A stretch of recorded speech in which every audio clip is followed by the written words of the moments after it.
6 shots, 1 trigger pull at a time, a loading gate that opens by hand, an ejector rod you push with your thumb. The Colt single-action Army revolver, introduced in 1873, and it became the most famous handgun in the American West. Not because it was fast, but because it worked. Every time. In dust, in mud, after being dropped from a horse, after months without cleaning. This is how the gun that defined the frontier actually functioned, stripped down to its mechanical reality. The Colt Peacemaker is a single-action revolver. Single action means the mechanism requires to cock the hammer manually before every trigger pull. Pull the trigger without cocking the hammer first, and nothing happens. The trigger only performs one action, releasing the hammer. Cocking the hammer performs the second action, rotating the cylinder to align the next chamber with the barrel. 2 separate actions for each shot. This made the Colt slower than later double-action revolvers, but it also made the trigger pull light and predictable, which improved accuracy. Loading starts with the loading gate on the right side of the frame behind the cylinder. Push the gate open with your thumb. The cylinder is now free to rotate, but only when the hammer is at half cock. Pull the hammer back to the first notch, the safety position. Now rotate the cylinder by hand until the first chamber aligns with the loading gate opening. Insert a cartridge.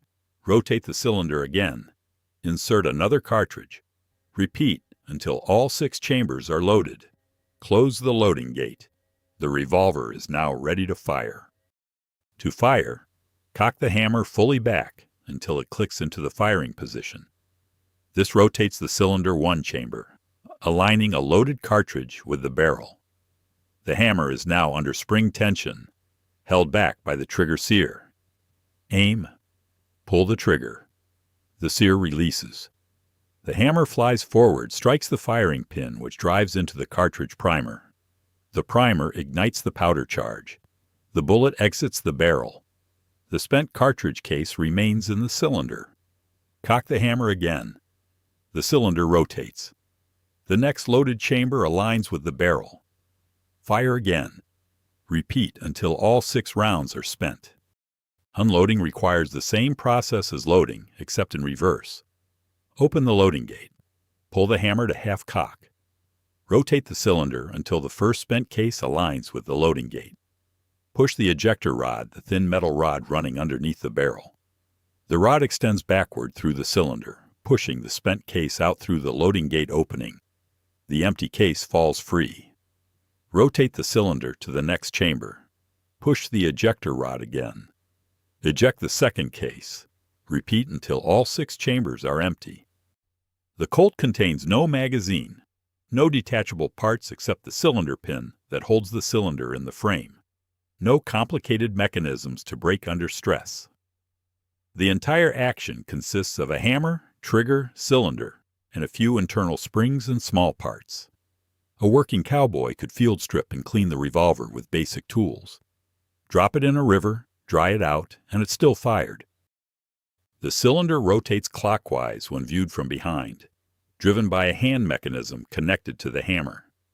Each time the hammer cocks, the hand pushes against a ratchet at the cylinder's rear, rotating it exactly 1/6 of a full turn. This brings the next chamber into alignment. The cylinder stop, a small spring-loaded piece, clicks into a notch on the cylinder, locking it in perfect alignment with the barrel.